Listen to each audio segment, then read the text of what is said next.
Hi, this is Misha, and today we're going to revisit an often overlooked but honestly a very good and very interesting submachine gun of World War II and actually beyond. We're going to talk about the Italian Beretta MAB M38 series. And there's actually quite a large number of variations in this series, and we'll talk about them and splash up some photos. And we'll talk about this carbine here. This is my semi-auto converted, done by MK Gun Mods a year or two back for me. And I think it's probably one of my favorite conversions because it's very, very faithful to the original, thanks to how the original was made. So let's get into a little bit of the history.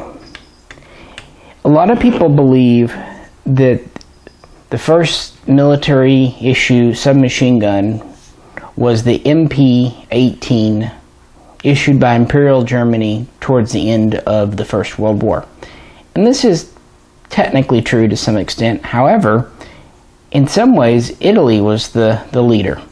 The Villa Perosa was kind of a proto submachine gun. Now, by that I mean it wasn't necessarily designed for the use of what we would consider a submachine gun today. It was actually designed for use on aircraft or even ground mount, and it fired the 9x19 Glicenti cartridge, which was basically a lighter loaded 9mm parabellum meant for the Glicenti pistol, which we have a video on the Glicenti, so if that interests you, and it should, it's a very interesting gun. But that was Italy's most common pistol cartridge of World War I. Anyway, the Villa Perosa did go into production, but it's kind of a bizarre critter. And it did lead to the Beretta M1918, or Model 1918, or M18, which really never went into mass service at the end of the war, but was developed.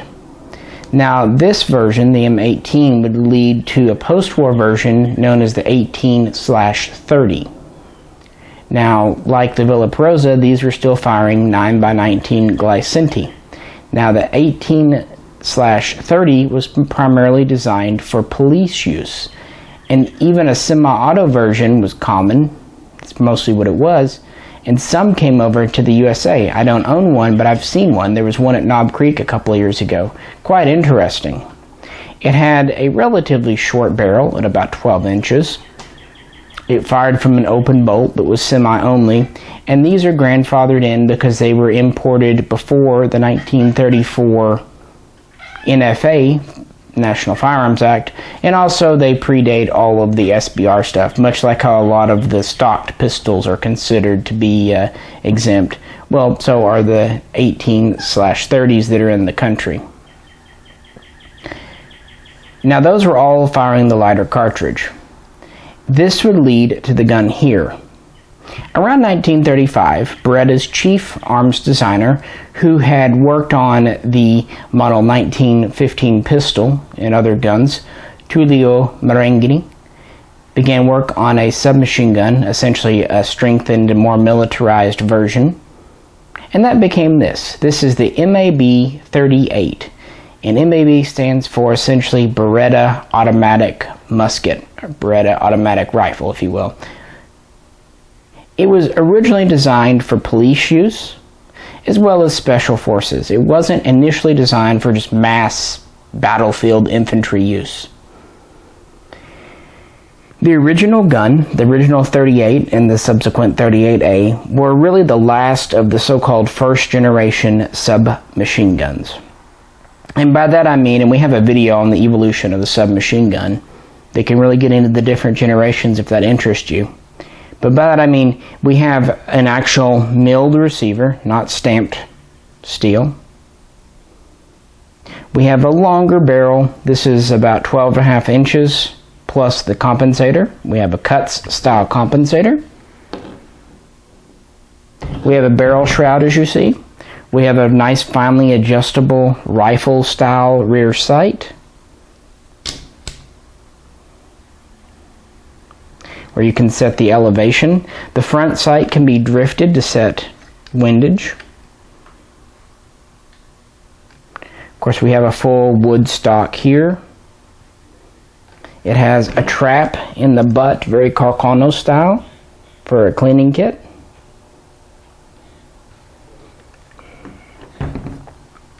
Flip her over here. We have sling swivels, again very Carcano style. This rear one rotates, this front one is an actual swivel. This has, originally the military version would of course fire from an open bolt, but it had a bolt basically out of battery safety and a floating firing pin, both, you know, relatively ornate.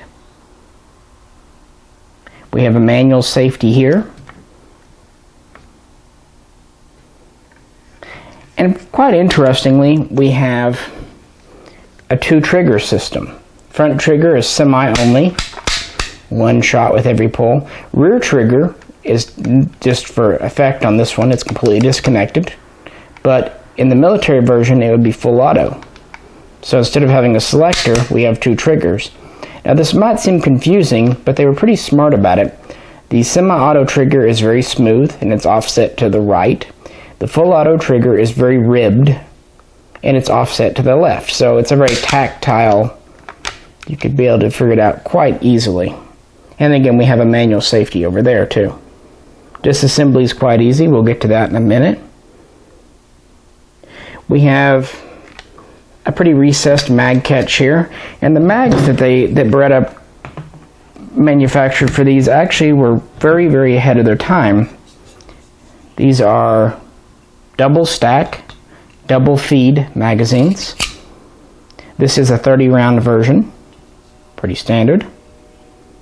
Here is a 2-cell military issue pouch for it. They would also do these in 10-round compact mag. And they would do a 40-round extended mag. Got some over here.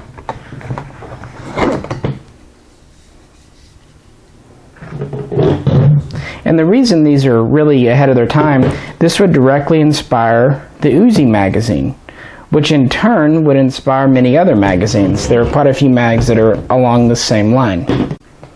Another interesting feature, and this would kind of appear and disappear for different contracts, we have a little sliding dust cover that goes over the mag well, which completely covers up the action when not in use. Pretty interesting. Like I said, this would actually come and go in the contracts as time would go on. It's a little stiff on this gun, but stiff's better than wiggly. It's just sandwiched in between the stock and the mag well there. See if I can get this mag in. Push it up a little more. There we go. There we go. Put a 40-round mag. And that actually works well with this side. The cocking handle also has a dust cover here to protect the slot. If you notice, the handle's on the right side. Kind of interesting.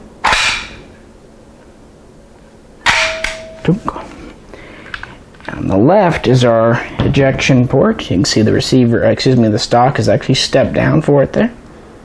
Interesting to have left side ejection. Another feature that would appear early on would be a bayonet lug here. And that would use this bayonet over here. It's kind of an interesting bayonet. It's a variation on the 38 Carcano bayonet, the one that folds. Pull it out and it folds over like so for compactness. That way you can store it on the gun. You will see a cutout in the stock here for the tip of the bayonet. We have a lug here, and then we have a cutout in the muzzle brake for it. Now this is a semi-auto, so it has a slightly extended barrel, which means the bayonet doesn't quite reach on the rear, but the front latch still is good. It's a little stiff, so I can get it lined it up. There we go. Kind of just showing you there. The original barrel is about 12.5 inches, and this compensator adds about 2 inches. So to make this a legal carbine, we just had to extend the barrel about 1.5 inches. You can see the difference here. There it goes. And fold this over like so. Kind of neat. And like I said, if this had the original length, this would actually fit more inside the stock here in that little groove.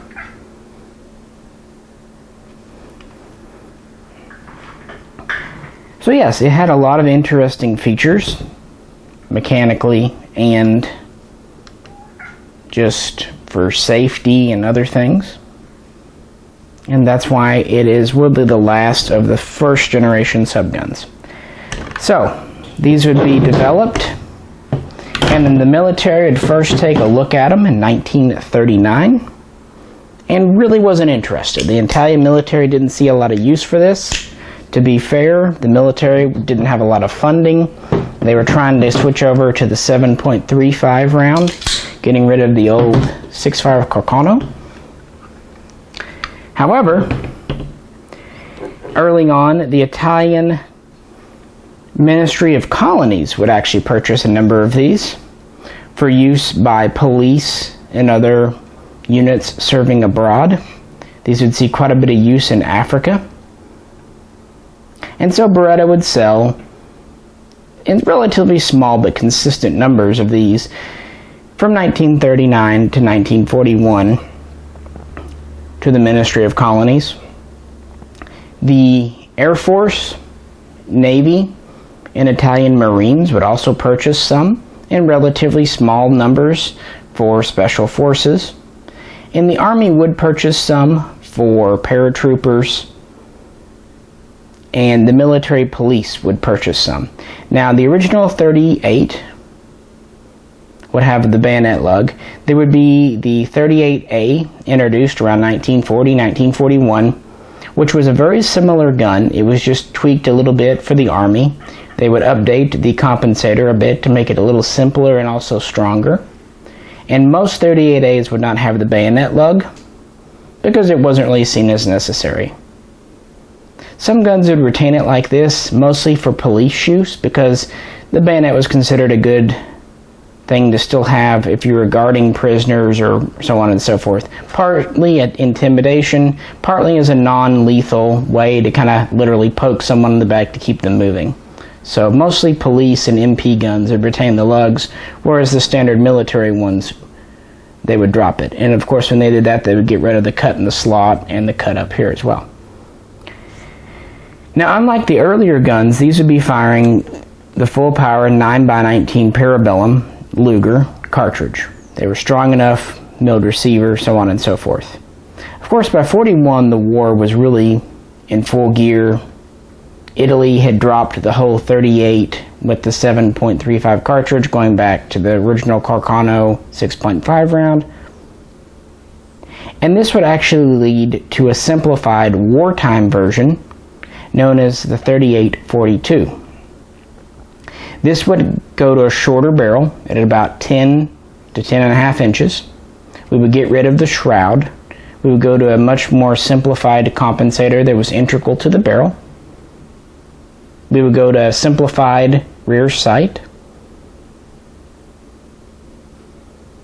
And we would shorten the stock, getting rid of this front area.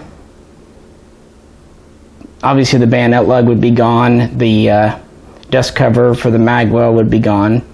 They would retain the true trigger system, of course. Next would come the 38-43, which was essentially a transitional gun. It was the same as the 42, except we would get rid of flutes. The original 38-42 would have a fluted barrel to save on weight, and aesthetically it was appealing. They would quit fluting the barrel because it would save time and also give a little bit heavier barrel for heat buildup. The 43 would also begin to really introduce stamped parts. The earlier guns were pretty much all machined parts, but by the 43 variant we would have more stamped parts. This would transition over to the 38-44, which was the, I don't want to say the crudest version of the war, but it was definitely a second generation submachine gun by the 38-44. And more of you might be familiar with these because Apex has had the parts kits in recent years. Now, by the time of the 38-44, we have multiple changes. We have the shorter non-fluted barrel. We have a fixed rear sight. We have the short stock. We've deleted the cleaning kit compartment in the stock. We have done away with the floating firing pin and bolt out of battery safety. Now it's just a straight blowback. We've also simplified the cocking handle, going to a single piece design. We are building on a stamped receiver tube as opposed to machined by this point. I believe the stamped tube was actually introduced with the 43. We've gone to a shorter bolt with a larger, different style recoil spring.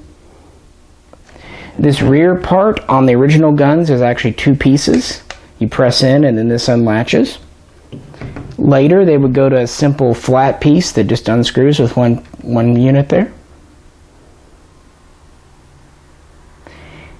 So yeah, they were really doing their best to crank these out. They would always keep the two trigger system, and we would have the same magazines throughout.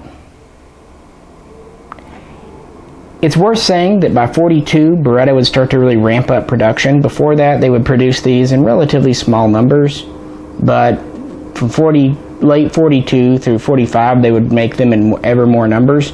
In 43, the fascist regime would collapse in Italy, and the South would become allied with the Allies. The North would still be under Nazi occupation and influence, and Mussolini would try to make a return to power, yada yada. So interestingly, both sides in Italy would be using the MAB M38, and it became very iconic in that war. As most know, these were used by the Italian black shirts. They were also more popular with tank crews. Paratroopers continued to use them. And even the Germans actually would obtain quite a large number. It was a good, robust submachine gun. It fired a standard German cartridge. In some ways it was better than their own MP40. It was larger and heavier, of course, but it had a more robust stock, and it was a little more accurate thanks to a longer barrel. So there were pros and cons. It also used very good magazines. One of the weak points of the MP40 was its double-stack, single-feed magazines, which were really a carryover from the earlier MP18 and MP28. So this really had the best style of mag of the war. And some have even called it the best submachine gun of World War II. And I could definitely see where they're coming from. It feels very good. It has a lot to offer.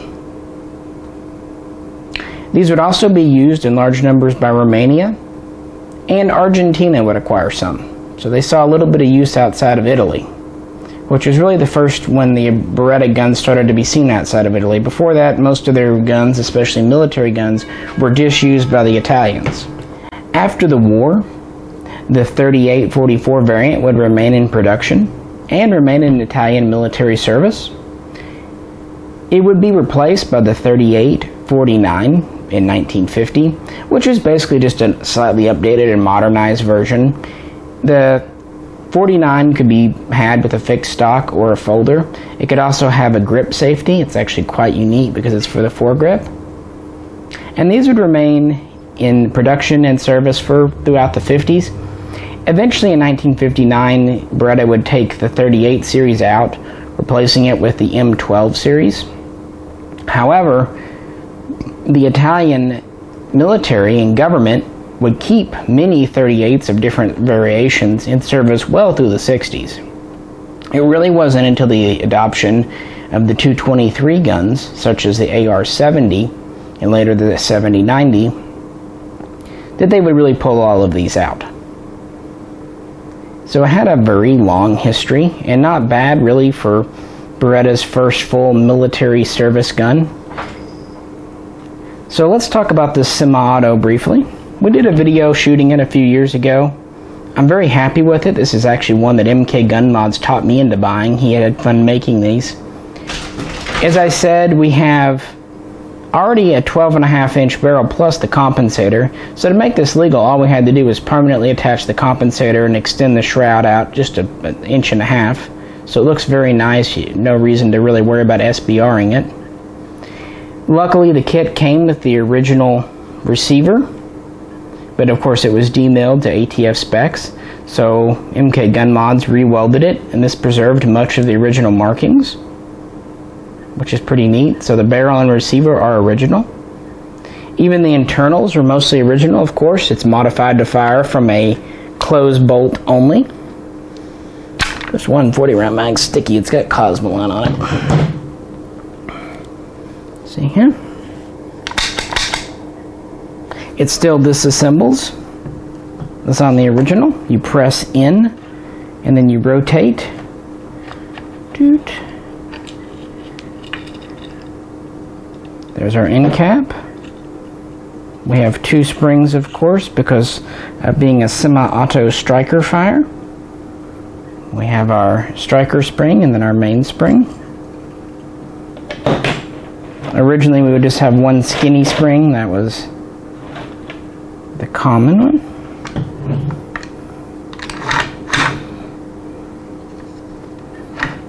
We have our original bolt.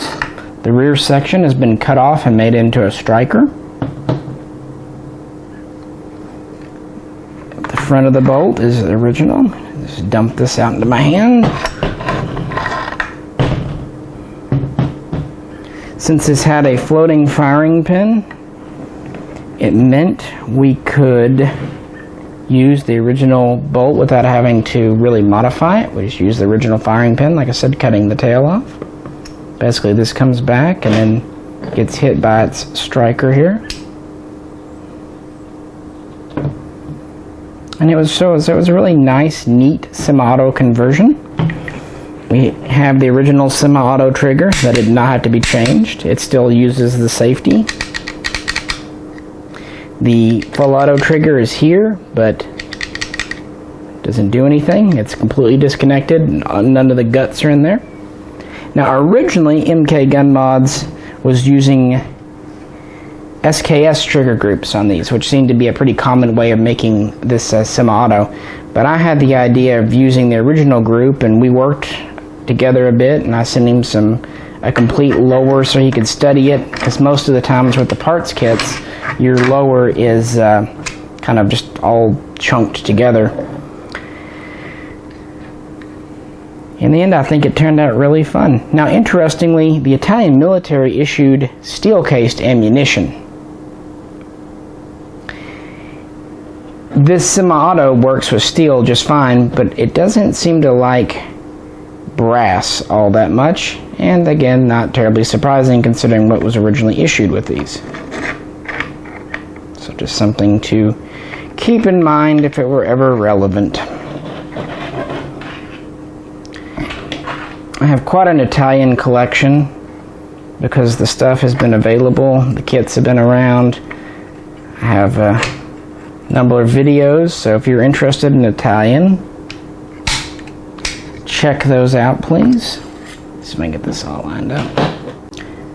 So yeah, that is a little history on the MAB M38 series. It's kind of often forgotten, and there's not a lot out there on it, but I encourage you to look into it. It's a really neat part. Beretta did a great job, as they always seem to do. You might say one thing or the other about the Italian military, but Beretta's always made very good guns. And I think that the semi-auto was a very neat little conversion. I like the whole wood and steel. And it's actually not terribly heavy because they use quite thin steel, even though it's machined for the receiver. So yeah, if you like this video, please click like. Also, if you'd like to help support us, please check out the link to our Patreon page. And if you like kind of weird one-off semi-auto conversions like this, check out some of our other videos. We have a couple of playlists on conversions and also plenty of Italian guns, so yeah, maybe something else in there will interest you. As always, we appreciate you tuning in. This is Misha.